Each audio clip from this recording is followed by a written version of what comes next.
છેલ્લે બહુ સંતો જ્યારે દુઃખી હોય ત્યારે મારા રામજી કહે કે મારો જન્મ મારો અવતાર આ સંતોને રાજી કરવા માટે થયો અને હું આ ધરા પર હોઉં અને છતાંય જો મારા સંત દુઃખી થાય તો આ ધરા પર હું હોઉં કે ન બંને સમાન કહેવાય. જ્યાં એ રાક્ષસોના સમાચાર સાંભળ્યા કે હે મહારાજ, હે પ્રભુ, આપના આવ્યા પહેલા ભગવાને નજર કરી કે આ સફેદ સફેદ એટલા બધા હાડકાના ઢગલા શેના છે.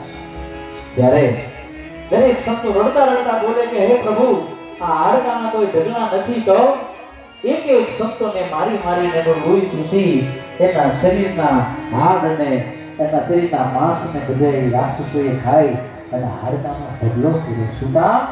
કે અમને બધા નામ લેવાની यार से तो हमारे पास ये तो इधर को देख અને ત્યાં તો ભગવાનના શરીરમાં બીજાય ઉત્પન્ન થયો કે આ ધરા ઉપર હું છું અને જો મારા હોવા છતાંય મારા સંતો આવી જાય. કારણ કે રામ